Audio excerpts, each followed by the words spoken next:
ಎಲ್ಲರಿಗೂ ಶಾಹಿನ್ ಎಜುಕೇಷನ್ ಚಾನಲ್ಗೆ ಸ್ವಾಗತ. ಇನ್ನೂ ಯಾರೆಲ್ಲ ಸಬ್ಸ್ಕ್ರೈಬ್ ಮಾಡ್ಕೊಂಡಿಲ್ಲ ದಯವಿಟ್ಟು ಸಬ್ಸ್ಕ್ರೈಬ್ ಮಾಡ್ಕೊಳ್ಳಿ. ಈ ವಿಡಿಯೋದಲ್ಲಿ ನಾವು ಲಾಸ್ಟ್ ಸರಣಿ 1ರಲ್ಲಿ 6ನೇ ತರಗತಿಯ ಭಾಗ 1ರಲ್ಲಿಯ ವಿವರಣಾತ್ಮಕ ಸಂಭವನೀಯ ಪ್ರಶ್ನೋತ್ತರಗಳನ್ನು ನೋಡಿದ್ದೆವು. GPSTR 2025ರಲ್ಲಿ ಬರುವಂತಹ ಅಂದರೆ ಸಂಭವನೀಯ ಪ್ರಶ್ನೆಗಳನ್ನು ನೋಡಿದ್ದೆವು. ವಿವರಣಾತ್ಮಕ ಉತ್ತರಗಳನ್ನು ಬರೆಯೋದು ಹೇಗೆ ಅಂಥೇಳಿ ಈ ವಿಡಿಯೋದಲ್ಲಿ ಸಹ ಸ್ಕಿಪ್ ಮಾಡದೆ ಎಂಟು ನೋಡ್ರಿ ವಿಡಿಯೋ. ಯಾಕಂದರೆ ಮೊದಲನೇ ವಿಡಿಯೋದಲ್ಲಿ 1ರಿಂದ 9ನೇ ಪ್ರಶ್ನೆಗಳನ್ನು ನೋಡಿದ್ದೆವು. ಈ ವಿಡಿಯೋದಲ್ಲಿ 10ರಿಂದ ಸ್ಟಾರ್ಟ್ ಮಾಡೋಣ. ಇದು 6ನೇ ತರಗತಿಯ ಸಮಾಜ ವಿಜ್ಞಾನ ಭಾಗ 1ರಲ್ಲಿನ ಪ್ರಶ್ನೋತ್ತರಗಳದು. ನೋಡ್ರಿ, ನಿಮಗೆ ತುಂಬ ಯೂಸ್ ಆಗುತ್ತೆ. ಯಾವ ರೀತಿ ಪ್ರಶ್ನೆಗಳನ್ನು ಬರಬಹುದು, ಮುಂದೆ ಯಾವ ರೀತಿ ಆನ್ಸರನ್ನು ಮಾಡ್ಬೋದು ಅಂತೇಳಿ ಒಂದ್ಸಲ ನೋಡ್ಕೊಂಬಿಡ್ರಿ. ನೋಡ್ರಿ, ಮತ್ತೆ ಇನ್ನೊಬ್ಬರು ಕಮೆಂಟ್ ಮಾಡಿದರು ಇವೆಲ್ಲ ಪ್ರಶ್ನೆಗಳು ಭಾಗ 1ರಲ್ಲಿನೂ ಅಲ್ಲಂಥೇಳಿ. ಒಂದ್ಸಲ ಸಮಾಜ ವಿಜ್ಞಾನ 6ನೇ ತರಗತಿ ಭಾಗ 1ರಲ್ಲಿ ಬುಕ್ ತೆಗೆದು ನೋಡ್ರಿ, ಅಂದ್ರೆ ಅಲ್ಲಿ ಸಿಗ್ತವೆ ನಿಮ್ಗೆ ಇವೆಲ್ಲ ಪ್ರಶ್ನೆಗಳು ಮತ್ತು ಉತ್ತರಗಳು ಸಿಗ್ತವೆ. ನೋಡ್ರಿ, 10ನೇ ಪ್ರಶ್ನೆ, ಪ್ರಾಕೃತಿಕ ಸಂಪನ್ಮೂಲ ಎಂದರೇನು, ಉದಾಹರಣೆಗಳನ್ನು ಕೊಡಿ ಅಂತ ಕೇಳಿಬಿಟ್ಟಿರ್ತಾರೆ. ನೀವು ಫಸ್ಟ್ ಏನು ಬರಿಬೇಕು, ಪ್ರಾಕೃತಿಕ ಸಂಪನ್ಮೂಲ ಎಂದರೇನು ಬರಿಬೇಕು. ಪ್ರಕೃತಿಯಿಂದ ದತ್ತವಾದ ಸಂಗತಿಗಳನ್ನು ಪ್ರಾಕೃತಿಕ ಸಂಪನ್ಮೂಲ ಎಂದು ಕರೆಯುತ್ತೇವೆ. ಈ ವಿಭಾಗವು ಉಷ್ಣವಲಯದ ಮಾನ್ಸೂನ್ ವಾಯುಗುಣವನ್ನು ಹೊಂದಿದೆ. ಆದರೆ ವಿಭಾಗದ ಎಲ್ಲ ಜಿಲ್ಲೆಗಳಲ್ಲಿ ಏಕರೂಪದ ಹವಾಮಾನವಿಲ್ಲ. ಕೋಲಾರ ಜಿಲ್ಲೆ ಅತಿ ಉಷ್ಣವಲಯಕ್ಕೆ ಸೇರಿದ್ದರೆ ಶಿವಮೊಗ್ಗ ಜಿಲ್ಲೆಯು ಮಲೆನಾಡು ಪ್ರದೇಶ ಹೆಚ್ಚು ಮಳೆ ಬೀಳುವ ಪ್ರದೇಶಗಳಾಗಿವೆ. ಉದಾಹರಣೆಗೆ ನದಿ, ಕಾಡು, ಕಣಿವೆ, ಜಲಪಾತಗಳು, ಖನಿಜ ಗಣಿಗಳು. ಇವೆಲ್ಲ ಉದಾಹರಣೆಗಳ ರೂಪದೊಳಗೆ ಒಂದು ಸ್ವಲ್ಪ ಬರಿಬೇಕು. ಈ ರೀತಿ ಬರೆದ್ರೆ ಉತ್ತರ ನಿಮ್ಮದು ಪರ್ಫೆಕ್ಟ್ ಆಗುತ್ತೆ. ಇದು ನಿಮ್ಗೆ 5 ಲೈನ್ ಕಾಣ್ಬೋದು, ಆದರೆ ಬುಕ್ಕಲ್ಲಿ ಬರೆದು ನೋಡಿದ್ರೆ ನಿಮಗೆ ಇದು 8 ಲೈನ್ ಆಗುತ್ತೆ. ಇದು ಉತ್ತರ ನಿಮಗೆ ಒಂದ್ಸಲ ಬರೆದು ನೋಡ್ರಿ, ಪ್ರಾಕ್ಟೀಸ್ ಮಾಡಿರಿ. ಈ ಸಲ ಯಾರ್ದಾರ PDF ತೊಗೊಂಡು ಓದೋಕೆ ಪ್ರಯತ್ನ ಪಡಬೇಡ್ರಿ. ನಿಮ್ಮದು ಸ್ವಂತ PDF ನೀವು ರೆಡಿ ಮಾಡ್ಕೊಳ್ಳೋಕೆ ಪ್ರಯತ್ನ ಪಡ್ರಿ. ನಾನು ಎಲ್ಲ ವಿಡಿಯೋದೊಳಗೆ ಇದೇ ಹೇಳ್ತೀನಿ. ಯಾರ್ದು ಎಲ್ಲ PDF ಕೇಳೋಕೆ ಹೋಗಬೇಡ್ರಿ. ನಿಮ್ದು ಎಷ್ಟು ರೀ, ನೀವು ಹೆಂಗೆ ಓದಿರಿ ಅಂಥೇಳಿ ನಿಮ್ದು ಸ್ವಂತ ಒಂದು ಟೈಮ್ ಟೇಬಲ್ ಹಾಕೋರಿ ಮತ್ತು ಬ್ಲೂ ಪ್ರಿಂಟ್ ಹಾಕೋರಿ. ನೀವು ಸ್ವಂತ ಮಾಡೋಕೆ ಪ್ರಯತ್ನ ಪಡ್ರಿ.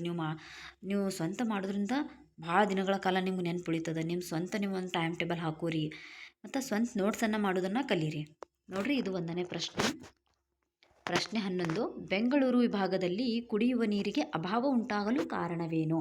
ಈ ರೀತಿ ಕೇಳಿಬಿಡ್ತಾರೆ. ಬೆಂಗಳೂರು ವಿಭಾಗದೊಳಗೆ ಕುಡಿಯುವ ನೀರಿಗೆ ಯಾಕೆ ಸಮಸ್ಯೆ ಅದ, ಏನು ಕಾರಣ ಅಂತೇಳಿ ಕೇಳಿದ್ಮೇಲೆ ನೀವೇನು ಮಾಡಬೇಕು, ಅಲ್ಲಿ ಯಾವ ಸಮಸ್ಯೆಗಳದಾವ ಪಾಯಿಂಟ್ಸ್ ಮೂಲಕನೂ ಬರಿಬೋದು, ಈ ರೀತಿ ವಿವರಣೆಗಳ ರೂಪದಲ್ಲಿನೂ ಬರಿಬೋದು. ನಿಮ್ಗೆ ಯಾವ್ದು ಅನುಕೂಲ ಆಗುತ್ತೋ ಅದನ್ನು ಬರೀರಿ. ಪಾಯಿಂಟ್ಸ್ ಮೂಲಕ ಬರೆದ್ರೆ ಇನ್ನೂ ಚೆನ್ನಾಗಾಗುತ್ತೆ. ನಾನು ಈ ರೀತಿ ವಿವರಣೆ ರೂಪದೊಳಗೆ ಬರೆದು ನಿಮ್ಗೆ ಹೇಳಾಕತ್ತೀನಿ. ನೋಡ್ರಿ, ಪರಿಸರ ಮಾಲಿನ್ಯ, ಅರಣ್ಯ ನಾಶ, ಅತಿಯಾದ ನಗರೀಕರಣ ಮುಂತಾದ ಕಾರಣಗಳಿಂದ ಏನಾಗದ, ಅಲ್ಲಿರುವ ನದಿಗಳು ಬತ್ತಿ ಹೋಗುತ್ತಿವೆ. ಬೆಂಗಳೂರು ನಗರ ಜಿಲ್ಲೆಯ ಅನೇಕ ನದಿಗಳು ವಿನಾಶದ ಅಂಚನ್ನು ತಲುಪಿವೆ. ಅನೇಕ ಕೆರೆಗಳು ಭೂ ಪರಿವರ್ತನೆಗಳಿಂದ ನಾಶವಾಗುತ್ತಿವೆ. ಇದರಿಂದಾಗಿ ನೀರಿನ ತೀವ್ರ ಅಭಾವ ಉಂಟಾಗುತ್ತಿದೆ. ಕೆರೆಗಳ ಜಲಮೂಲಗಳು ಮತ್ತು ಅಂತರ್ಜಲದ ರಕ್ಷಣೆಗೆ ನಾವೆಲ್ಲರೂ ಗಮನ ನೀಡುವ ಅಗತ್ಯವಿದೆ ಅಂಥೇಳಿ ಈ ರೀತಿ ಪಾಯಿಂಟ್ಸ್ ಮೂಲಕ ನೀವು ಬರಿಬೋದು. ಭಾಳ ಚಂದ ಆಗುತ್ತೆ ಉತ್ತರ. 3 ಮಾರ್ಕ್ಸ್ ಸಿಕ್ಕಿದ್ರೆ ಫುಲ್ 3 ಮಾರ್ಕ್ಸ್ ಸಿಗ್ತಾವೆ ನಿಮಗೆ ಪಾಯಿಂಟ್ಸ್ ಮಾಡಿ ಬರೆದ್ಬಿಟ್ರಪ್ಪ ಅಂದರೆ. 12ನೇ ಪ್ರಶ್ನೆ, ಶಾತವಾಹನರ ಕಾಲದಲ್ಲಿ ಆರ್ಥಿಕ ಸಮೃದ್ಧಿ ಕಾರಣವಾದ ಅಂಶಗಳು. ನೋಡ್ರಿ, ಈ ವಿಡಿಯೋನ ಎಂಡ್ ತನಕ ನೋಡ್ರಿ. ಯಾಕಂದರೆ ಜಸ್ಟ್ ಯಾವ್ಯಾವ ರೀತಿ ಕ್ವಶನ್ ಬರಬಹುದು ಅಂದರೆ ಸಂಭವನಾತ್ಮಕ ಪ್ರಶ್ನೆಗಳದು ಇವು. ಮುಂದೆ ನಿಮಗೆ 2025ರೊಳಗೆ ಬರಬಹುದು ಈ ಪ್ರಶ್ನೆಯನ್ನು. ಒಂದು ಕಡೆ ಏನು ಮಾಡಿರಿ, ಎಲ್ಲ ಪ್ರಶ್ನೆಗಳನ್ನ ಬರ್ಕೋರಿ. ನಿಮ್ಗೆ ಯಾವಾಗಾರ ಟೈಮ್ ಸಿಕ್ಕಾಗ ಏನು ಮಾಡಿರಿ, ಇದನ್ನೆಲ್ಲ ವಿವರಣಾತ್ಮಕ ಉತ್ತರ ನೀವೇ ಸ್ವಂತ ರೆಡಿ ಮಾಡಿರಿ. ಯಾಕಪ್ಪ ಅಂದ್ರೆ ನೀವು ಓದಿದ್ದೆಷ್ಟು ಓದಿರಂಥೇಳಿ ಇಲ್ಲಿ ಈ ಪ್ರಶ್ನೆಗಳನ್ನ ಬಿಡಿಸೋದ್ರ ಮೂಲಕ ಅಟ್ಲೀಸ್ಟ್ ನಿಮ್ಗೆ ಗೊತ್ತರೇ ಆಗುತ್ತೆ. PDF ಓದೋದ್ರಿಂದ ಏನಾಗುತ್ತೆ, ನಾಲೆಜ್ ಬರುತ್ತೆ, ಇಲ್ಲ ಅನ್ನಂಗಿಲ್ಲ. ಆದರೆ ನೀವು ಬರೆಯೋದು ಹೆಂಗೆ ಹೇಳ್ರಿ, ಬರೀ ಎಕ್ಸಾಮನ್ನು ಭಾಳ ಅದಾವ ಇದ್ರೊಳಗೆ GPSTR ಒಳಗೆ. ಇವೆಲ್ಲ ಪ್ರಶ್ನೆಗಳನ್ನು ಒಂದು ಕಡೆ ಬರ್ಕೊಂಬಿಡ್ರಿ. ಬರೆದು ಡೈಲಿ ಡೈಲಿ ಅಲ್ಲಾಕಿನ ಇವತ್ತು ಇಷ್ಟು ಕ್ವಶನ್ ತೊಗೋತಿರಲ್ಲ 10, ಇವೆಲ್ಲ 10 ಏನು ಮಾಡಿರಿ, ಲಾಸ್ಟ್ ನೈಟ್ ನೀವು ಮಲ್ಕೊಳ್ಳುವಾಗ ಒಂದು ಪ್ರಾಕ್ಟೀಸ್ ಮಾಡಿಬಿಡ್ರಿ. ನೋಡ್ರಿ, ಶಾತವಾಹನರ ಕಾಲದಲ್ಲಿ ಆರ್ಥಿಕ ಸಮೃದ್ಧಿ ಕಾರಣವಾದ ಅಂಶಗಳು ಯಾವುವು ಅಂತ ಕೇಳಿದ್ದಾರೆ. ಶಾತವಾಹನರ ಕಾಲದಲ್ಲಿ ಯುರೋಪಿನ ರೋಮನ್ ಸಾಮ್ರಾಜ್ಯದೊಡನೆ ಭಾರತದ ವಾಣಿಜ್ಯ ಸಂಬಂಧವು ಉತ್ತಮವಾಗಿತ್ತು. ವ್ಯಾಪಾರದಲ್ಲಿ ಭಾರತದ ರಫ್ತು ಅಧಿಕವಾಗಿದ್ದ ಕಾರಣ ಅಲ್ಲಿಂದ ಪಾವತಿಯ ರೂಪದಲ್ಲಿ ಬಂಗಾರು ಭಾರೀ ಪ್ರಮಾಣದಲ್ಲಿ ಅಲ್ಲಿಗೆ ಬರುತ್ತಿತ್ತು. ಅಲ್ಲದೆ ಪೂರ್ವ ತೀರದ ಬಂದರುಗಳ ಮೂಲಕ ವಿದೇಶಿ ವ್ಯಾಪಾರ ನಡೆಯುತ್ತಿತ್ತು. ವಿದೇಶಿ ವ್ಯಾಪಾರದಿಂದಾಗಿ ಶಾತವಾಹನರ ಸಾಮ್ರಾಜ್ಯ ಭಾರೀ ಆರ್ಥಿಕ ಪ್ರಗತಿಯನ್ನು ಕಂಡಿತು. ನೋಡ್ರಿ, ಈ ರೀತಿಯಾಗಿ ಪಾಯಿಂಟ್ಸ್ ಮಾಡಿ ಬರೀರಿ. ಅಂಶಗಳನ್ನು ಬರಿ ಅಂತ ಹೇಳ್ಯಾರ, ಬರೀರಿ. ಪಂಪ, ಪೊನ್ನ ಮತ್ತು ಶ್ರೀ ವಿಜಯ್ ಇವರನ್ನು ಕುರಿತು ಟಿಪ್ಪಣಿ ಬರೀರಿ ಅಂತ ಕ್ವಶನ್ ಕೇಳಿಬಿಡ್ತಾರ. ನೀವೇನು ಮಾಡಬೇಕು, ಇವರೆಲ್ಲ ಬಗ್ಗೆ ನಿಮಗೆ ನಾಲೆಜ್ ಇದ್ರನ್ನ ನೀವು ಆನ್ಸರನ್ನು ಬರಿಬೋದು. ಪಂಪನು ಏನಪ್ಪ ಅಂದ್ರೆ ಪಂಪನ ಬಗ್ಗೆ ಫಸ್ಟ್ ಬರೀರಿ, ಆಮೇಲೆ ಪೊನ್ನು, ಆಮೇಲೆ ಶ್ರೀ ವಿಜಯ. ನಾನು ಸ್ವಲ್ಪ ಬರ್ದೀನಿ, ಆದರೆ ನಿಮ್ಗೆ ಇನ್ನೂ ಸ್ವಲ್ಪ ಮಾಹಿತಿ ಗೊತ್ತಿದ್ರೆ ನೀವು ಆ್ಯಡ್ ಮಾಡ್ಕೋಬೋದು.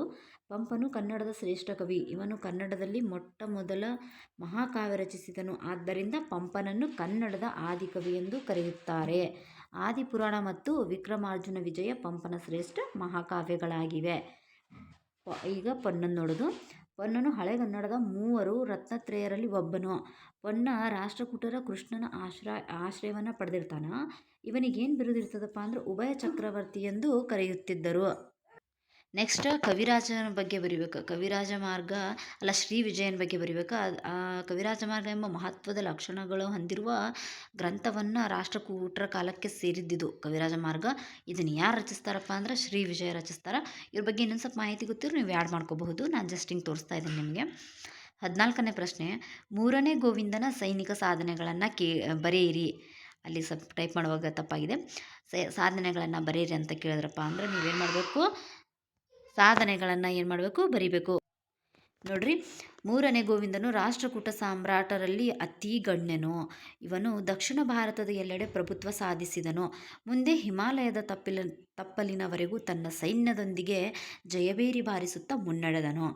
ಈ ಮಹಾ ಸಾಧನೆಯನ್ನು ಅವನ ಆಸ್ಥಾನ ಕವಿಯು ಮನಮೋಹಕವಾಗಿ ವರ್ಣಿಸಿದ್ದಾನೆ. 3ನೇ ಗೋವಿಂದನ ಬಗ್ಗೆ ಯಾವ ರೀತಿ ವರ್ಣಿಸಿದಾರಪ್ಪ ಅಂದ್ರೆ, ಗೋವಿಂದನ ಯುದ್ಧದ ಮದ್ದಾನೆ ಗಂಗಾ ನದಿಯ ಪುಣ್ಯ ತೀರ್ಥದ ರುಚಿ ನೋಡಿದವು ಅಂಥೇಳಿ ಕವಿ ವರ್ಣಿಸ್ತಾನ ಈ ರೀತಿ. ಇವ್ರ ಬಗ್ಗೆ ಇಷ್ಟು ಬರ್ತಿದ್ದೀನಿ ನಾನು. ಇನ್ನೂ ಗೊತ್ತಿದ್ರು ನಿಮ್ಗೆ ಏನು ಮಾಡಿರಿ, ಪಾಯಿಂಟ್ಸ್ ಮಾಡಿ ಇನ್ನೂ ಆ್ಯಡ್ ಮಾಡ್ಕೊರಿ ನೀವು. ನಾನು ಜಸ್ಟ್ ಯಾವ ರೀತಿ ಪ್ರಶ್ನೆಗಳು ಬರ್ತಾವೆ ಅಂತೇಳಿ ಒಂದು ಸ್ವಲ್ಪ ನಿಮ್ಗೆ ಅಷ್ಟು ತೋರಿಸ್ತಾ ಇದ್ದೀನಿ. ಈ ಸರಣಿಯನ್ನು ಏನು ಮಾಡಮು, 6ನೇ ತರಗತಿ 7, 8, 9, 10 10 ತನಕ ಹಿಂಗೆ ತೊಗೊಂಡು ಹೋಗಮು. ಎಕ್ಸಾಮ್ ಕರೆತನ ಏನು ಮಾಡಿರಿ, ಪ್ರಾಕ್ಟೀಸ್ ಮಾಡ್ಕೊತ ಹೋಗ್ರಿ. ಅಂದರೆ ಈಸಿಯಾಗಿ ಪಾಸ್ ಆಗ್ಬೋದು ನೋಡ್ರಿ. ನಿಮ್ಮ ಒಳ್ಳೇದಕ್ಕೆ ಹೇಳತ್ತಿದ್ದು. ಪ್ರಶ್ನೆ 15, ರಾಜರಾಜ ಚೋಳನ ಸಾಧನೆಗಳು ಯಾವುವು? ನೋಡ್ರಿ, ಈ ರೀತಿ ಪ್ರಶ್ನೆ ಬತ್ತಪ್ಪ ಅಂದರೆ ಚೆಂದಾಗ ಬರೀಬೇಕು ನೀವು. ನಾನು ಜಸ್ಟ್ 4 ಲೈನ್ ಒಳಗೆ ಅಷ್ಟೇ ಬರ್ದೀನಿ. ನೀವು 8-10 ಲೈನ್ ಬರೆದು ಪ್ರಾಕ್ಟೀಸ್ ಮಾಡಿರಿ. ರಾಜರಾಜನು ಪರಾಕ್ರಮಿ ಹಾಗೂ ದಕ್ಷ ಆಡಳಿತಗಾರನಾಗಿದ್ದನು. ವಿಶಾಲವಾಗಿದ್ದ ಇವನ ಸಾಮ್ರಾಜ್ಯವು ತುಂಗಭದ್ರಾ ನದಿಯ ದಕ್ಷಿಣಕ್ಕಿಂತ ಎಲ್ಲ ಪ್ರದೇಶಗಳನ್ನು ಗೆದ್ದುಕೊಂಡಿರ್ತಾನೆ. ಮತ್ತು ಶ್ರೀಲಂಕಾ ಮತ್ತು ಮಾಲ್ಡೀವ್ ದ್ವೀಪಗಳನ್ನು ಒಳಗೊಂಡಿತ್ತು. ಸಾಮ್ರಾಜ್ಯದ ರಕ್ಷಣೆಗಾಗಿ ಪ್ರಬಲವಾದ ಭೂಸೇನೆ, ನೌಕಾದಳ ಇವ ಏನು ಮಾಡಿರ್ತಾನೆ, ಆಗಿನ ಕಾಲದೊಳಗೆ ಕಟ್ಟಿರ್ತಾನೆ ನಾವು ಭೂಸೇನೆ ಮತ್ತು ನೌಕಾದಳ. ಬೃಹದೀಶ್ವರ ದೇವಾಲಯವು ರಾಜರಾಜನ ಕೊಡುಗೆಯಾಗಿದೆ. ಅಂದರೆ ಬೃಹದೀಶ್ವರ ದೇವಾಲಯವನ್ನು ನಿರ್ಮಾಣ ರಾಜರಾಜ ಚೋಳ ಮಾಡ್ತಾರೆ. 16ನೇ ಪ್ರಶ್ನೆ, ಚೋಳ ಕಾಲದ ಗ್ರಾಮಾಡಳಿತ ವ್ಯವಸ್ಥೆ ವಿಶೇಷತೆಗಳು ಯಾವುವು? ಇದು ಭಾಳ ಇಂಪಾರ್ಟೆಂಟ್ ಅಂತ ನೋಡ್ರಿ. ಚೋಳರ ಕಾಲದ ಗ್ರಾಮಾಡಳಿತ ಬಹಳ ಮಹತ್ವದ ಪ್ರಶ್ನೆ ಇದು. ಭಾಳ ಸಲ ಪ್ರಶ್ನೆ ಬಂದದಿದು TET ಮತ್ತು CET ಒಳಗೆ. ಚೋಳರ ಗ್ರಾಮ ಆಡಳಿತ ಪದ್ಧತಿ ಆದರ್ಶಪ್ರಾಯವಾಗಿತ್ತು. ಗ್ರಾಮ ಆಡಳಿತವನ್ನು ಆಯಾ ಗ್ರಾಮ ಸಭೆಗಳು ನಡೆಸುತ್ತಿದ್ದವು. ಗ್ರಾಮ ಸಭೆಯ ಸದಸ್ಯರನ್ನು ಚುನಾಯಿಸಲಾಗುತ್ತಿತ್ತು. ಕೆಲವು ಮಂದಿ ಸದಸ್ಯರನ್ನು ಒಳಗೊಂಡ ಸಮಿತಿಯನ್ನು ರಚಿಸಿ ಅವುಗಳಿಗೆ ನಿರ್ದಿಷ್ಟವಾದ ಕಾರ್ಯಗಳನ್ನು ಗೊತ್ತುಪಡಿಸಲಾಗುತ್ತಿತ್ತು. ಸಮಿತಿಗಳು ಹಣಕಾಸಿನ ಲೆಕ್ಕವನ್ನು ಒಪ್ಪಿಸಬೇಕಿತ್ತು. ಚೋಳ ಗ್ರಾಮ ಆಡಳಿತ ವ್ಯವಸ್ಥೆಯು ಸಾಮಾನ್ಯವಾಗಿ ಇಂದಿನ ಪಂಚಾಯಿತಿ ವ್ಯವಸ್ಥೆಯಂತಿತ್ತು. ನೋಡ್ರಿ, ಚೋಳರ ಕಾಲದ ಗ್ರಾಮಾಡಳಿತ ಬಹಳ ಮಹತ್ವವಾದ ಪಾತ್ರವನ್ನು ವಹಿಸ್ತದೆ ನಮ್ಮ ಎಕ್ಸಾಮ್ ಒಳಗೆ. ನೋಡ್ರಿ, ನೆನ್ಪಿಡ್ಬೇಕಿದು. 17ನೇ ಪ್ರಶ್ನೆ, ಪೌರರಲ್ಲಿ ಇರಬೇಕಾದ ಲಕ್ಷಣಗಳು ಯಾವುವು? ಪೌರರಲ್ಲಿ ಇರಬೇಕಾದಂಥ ಲಕ್ಷಣಗಳು ಯಾವ್ಯಾವಪ್ಪ ಅಂತಂದ್ರೆ 1 2 3 4 ಹಿಂಗೆ ಮಾಡಿ ಹಾಕಿ ಬರೀ ಚೆಂದಾಗ ಪಾಯಿಂಟ್ಸ್ ಮಾಡಿ. ಸಂವಿಧಾನಕ್ಕೆ ನಿಷ್ಠರಾಗಿ ಅದರ ಆಶಯಗಳನ್ನು ಏನು ಮಾಡಬೇಕು, ನಾವು ಗೌರವಿಸಬೇಕು. ಚುನಾವಣೆಯಲ್ಲಿ ಮತ ಚಲಾಯಿಸುವುದು ಪೌರರ ಹಕ್ಕಾಗಿದೆ. ದೇಶಕ್ಕೆ ಆಪತ್ತು ಬಂದಾಗ ರಕ್ಷಣೆ ಕಾರ್ಯದಲ್ಲಿ ಪಾಲ್ಗೊಳ್ಳುವುದು ಇದು ಒಬ್ಬ ಪೌರವನಾಗಿ ನಾವು ಮಾಡುವಂತಹ ಕೆಲಸ. ಇದು ಸಂವಿಧಾನ, ರಾಷ್ಟ್ರಧ್ವಜ, ರಾಷ್ಟ್ರಗೀತೆಯನ್ನು ನಾವೇನು ಮಾಡಬೇಕು, ಗೌರವಿಸಬೇಕು. ಇದು ಮೂಲಭೂತ ಕರ್ತವ್ಯಗಳಲ್ಲಿ ಕೂಡ ನಾವು ನೋಡ್ತೀವಿ. ಇದು ನಮ್ಮ ಆದ್ಯ ಕರ್ತವ್ಯವಾಗಿದೆ. ಭಾಷೆ, ಧರ್ಮ, ಜಾತಿ, ಪಂಥಗಳನ್ನು ಮೀರಿ ಎಲ್ಲರನ್ನು ಯಾವ ರೀತಿ ಭಾವದಿಂದ ನೋಡಬೇಕಪ್ಪ ಅಂದ್ರೆ ಸಹೋದರ ಭಾವದಿಂದ ನಾವು ನೋಡಬೇಕು. ವೈಜ್ಞಾನಿಕ ಮನೋಭಾವ, ಮಾನವೀಯತೆ ಮತ್ತು ಸುಧಾರಣಾ ಮನೋಭಾವವನ್ನು ನಾವು ಹೊಂದಿರಬೇಕು.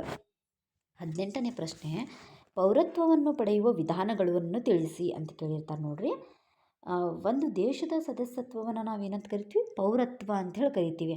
ಈ ಸದ್ಯ ನಾವು ಒಂದು ದೇಶದ ಪೌರತ್ವವನ್ನು ಪಡೆದುಕೊಳ್ಬೇಕಪ್ಪ ಅಂದರೆ ಯಾವ ವಿಧಾನಗಳನ್ನು ನಾವು ಅನುಸರಿಸಬೇಕಪ್ಪ ಅಂದರೆ ಜನನದ ಮೂಲಕ, ವಂಶ ಪಾರಂಪರ್ಯದ ಮೂಲಕ, ನೋಂದಣಿ ಮಾಡುವ ಮೂಲಕ. ಇದನ್ನೇನು ಮಾಡಿರಿ, ನಾನು ಜಸ್ಟ್ ಪಾಯಿಂಟ್ಸ್ ಬರೆದಿದ್ದೀನಿ. ಇದು 3 ಅಥವಾ 4 ಮಾರ್ಕ್ಸ್ ಸಿಕ್ಕಿದ್ರೆ ನೀವು ಜನನದ ಮೂಲಕ ಯಾವ ರೀತಿ ಅಂತೇಳಿ 2 ಲೈನ್ ಒಳಗೆ ಬರಿಬೇಕು. ಇದಕ್ಕೆಲ್ಲ ವಿವರಣೆಯನ್ನು ನೀವು ಬರಿಬೇಕು. 19ನೇ ಪ್ರಶ್ನೆ, ಈ ಸದ ಪೌರತ್ವನ ಪಡೆದುಕೊಳ್ಳುವ ವಿಧಾನಗಳನ್ನು ನೋಡಿ. ಈ ಸದ ಪೌರತ್ವವನ್ನು ಕಳೆದುಕೊಳ್ಳುವ ವಿಧಾನಗಳು ಯಾವಪ್ಪ ಅಂದ್ರೆ ಇಲ್ಲಿನೂ ಪೌರತ್ವ ಅಂದ್ರೆ ಒಂದು ವಾಕ್ಯದೊಳಗೆ ಬರೆದು ಬಿಡ್ರಿ. ಒಂದು ದೇಶದ ಸದಸ್ಯತ್ವವನ್ನು ನಾವೇನಂತ ಕರಿತೀವಿ, ಪೌರತ್ವ ಅಂತ ಹೇಳಿ ಕರಿತೀವಿ. ಕಳೆದುಕೊಳ್ಳುವ ವಿಧಾನಗಳು ಯಾವಪ್ಪ ಅಂದ್ರೆ ಪರಿತ್ಯಾಗ, ಅಂತ್ಯಗೊಳ್ಳುವಿಕೆ, ನಿರಾಕರಣೆ. ಇದನ್ನು ಕೂಡ ನೀವು ವಿವರಣೆ ರೂಪದೊಳಗೆ ನೀವು ಸ್ವಂತ ವಾಕ್ಯದೊಳಗೆ ಬರ್ಕೋರಿ. 20ನೇ ಪ್ರಶ್ನೆ ಮತ್ತು ಕೊನೆಯ ಪ್ರಶ್ನೆ ಇದಾಗಿದೆ. ಬೃಹದೇಶ್ವರ ದೇವಾಲಯ ಏಕೆ ಪ್ರಸಿದ್ಧವಾಗಿದೆ? ಹಿಂದಿನ ಪ್ರಶ್ನೆಗಳನ್ನು ನೋಡಿದೆವು. ರಾಜರಾಜ ಚೋಳನು ತನ್ನ ಕಾಲಾವಧಿಯಲ್ಲಿ ಏನು ಮಾಡಿರ್ತಾನೆ, ಬೃಹದೇಶ್ವರ ದೇವಾಲಯವನ್ನು ನಿರ್ಮಾಣ ಮಾಡಿರ್ತಾರೆ ಅವರು. ಆ ಮಂದಿರದ ಆ ದೇವಾಲಯ ಯಾಕೆ ಪ್ರಸಿದ್ಧವಾಗಿದೆ ಅಂದರೆ, ತಂಜಾವೂರಿನ ಬೃಹದೇಶ್ವರ ಮಂದಿರ ಚೋಳರ ವಿಶ್ವವಿಖ್ಯಾತ ಕೃತಿಯಾಗಿದೆ. ಇದು 1000 ವರ್ಷಗಳಷ್ಟು ಹಿಂದಿನದು. ಈ ದೇವಾಲಯದ ವಿಮಾನವು 13 ಅಂತಸ್ತುಗಳಲ್ಲಿ ಮೇಲೆದ್ದು ಗಗನವನ್ನು ಮುಟ್ಟುವಂತಿದೆ. ವಿಮಾನದ ಎತ್ತರ 61 ಮೀಟರ್. ಬೃಹದೀಶ್ವರ ಭಾರತದಲ್ಲಿ ಎತ್ತರದ ಹಾಗೂ ಗಾತ್ರದಲ್ಲಿ ಅತಿ ದೊಡ್ಡದಾದ ದೇವಾಲಯವಾಗಿದೆ. ಇದು ಏನು ಮಾಡೋದಪ್ಪ ಅಂದ್ರೆ ವಿಶ್ವ ಪರಂಪರೆಯ ತಾಣವೆಂದು ಇದು ಮನ್ನಣೆಯನ್ನು ಪಡೆದಿದೆ. ನೋಡಿರಿ, ಈ ರೀತಿ ನಾನು ಡೈಲಿ ವಿವರಣಾತ್ಮಕ ಉತ್ತರಗಳನ್ನು ಬಿಡಿಸ್ಕೊತಾ ಹೋಗ್ತಿರ್ತೀನಿ. ನೀವು ಒಂದು ಸಲ ನೋಡಿ ಎಲ್ಲ ಕ್ವಶನ್ಸ್ ಒಂದು ಕಡೆ ಬರ್ಕೊಂಡು ನೀವು ಪ್ರಾಕ್ಟೀಸ್ ಮಾಡಿರಿ. ನಿಮ್ಗೆ ಹೆಂಗೆ ಅನ್ನಿಸ್ತು ಈ ವಿಡಿಯೋ ಮತ್ತು ನಿಮ್ಗೆ ಯೂಸ್ ಆಯ್ತು ಇಲ್ಲ ಅನ್ನೋದನ್ನು ಕಮೆಂಟ್ ಒಳಗೆ ಕಮೆಂಟ್ ಮಾಡಿರಿ. ಎಲ್ಲರಿಗೂ ಆಲ್ ದ ಬೆಸ್ಟ್. ಈ ಸಲ ಎಕ್ಸಾಮಲ್ಲಿ ಎಲ್ಲರೂ ಪಾಸ್ ಆಗಲಿ. ಎಲ್ಲರಿಗೂ ಈ ವಿಡಿಯೋ ನೋಡಿದ್ದಕ್ಕೆ ಥ್ಯಾಂಕ್ ಯು.